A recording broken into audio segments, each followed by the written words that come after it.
सबसे पहले बात करेंगे शहीद अरशद शरीफ का खून रंग लाएगा। बोल अपने साथी को नहीं भूला। बोल ने कराची ऑफिस में अजीम और निडर सहाफी अरशद शरीफ की यादगार बना दी।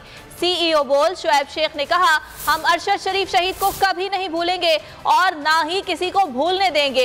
नून लीग के साबिका दौर में हम पर जाली मुकदमात कायम किए गए और आज फिर यही सिलसिला जारी है। बोल ने सिर्फ हकीकी सहाफत का नारा बुलंद किया तो हुकूमत खौफजदा हो गई। सालों गुजर गए, आज तक पूरी दुनिया से कोई भी एक शिकायत कुनंदा हमारे खिलाफ सामने नहीं ला सके हैं। हम अरशद शरीफ शहीद को बिल्कुल नहीं भूलेंगे इंशाअल्लाह, और ना बोल भूलेगा। हम ये चाहते हैं कि ये यादगार जो है ये है, इनकी वालदा को यहाँ बुलाएंगे इंशाअल्लाह। बोल वालों का बड़ा गहरा रिश्ता था उनसे, है और रहेगा।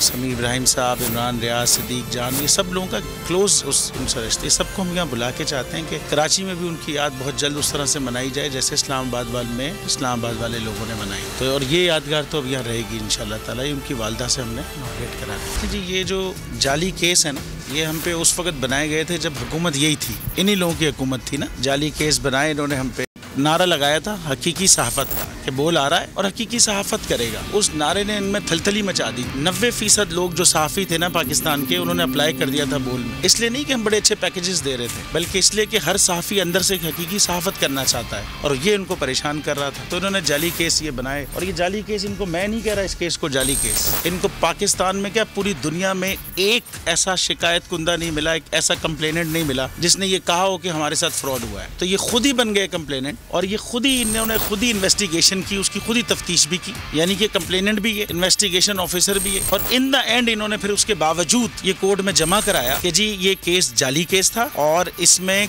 किसी किस्म जो कुछ एग्जैक्ट कर रहा था सब लीगल। इसलिए आपको बिल्कुल बाकी सारे एक तरफ हैं और बोले एक तरफ। ये मेरी बात नहीं है, ये इनके इन्वेस्टिगेशन ऑफिसर की बात है। आज फिर उन्हीं की हुकूमत है और अब तो हमने नारा नहीं लगाया, अब तो हम हकीकी सहाफत कर रहे हैं और इंशाल्लाह करते रहेंगे। ये समझें, ये जो हक है ना, हक पे खड़े रहना और हक को बोलना, ये दूर से लगता है तन्हा हो गए लोग। आप खान साहब को देखें, तन्हा दिखाई देने, सारी जमातें मिलकर उनके खिलाफ हैं, लेकिन आज भी पाकिस्तान की आवाम उस हक की आवाज के पीछे जो है 80% से ज्यादा आवाम उनके साथ है, कम से कम 80%। सेम एग्जैक्टली इसी तरीके से बोल की कहानी है, बिल्कुल अलग। आपको तन्हा दिखाई देगा, हर जगह आपको खड़ा हुआ नजर आएगा, हटेगा नहीं किसी चीज से, हक की इस पूरी चीज से।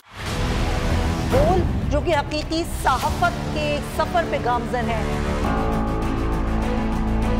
बोल ने बता दिया है कि किसी किस्म का कोई दबाव बर्दाश्त नहीं किया जाएगा।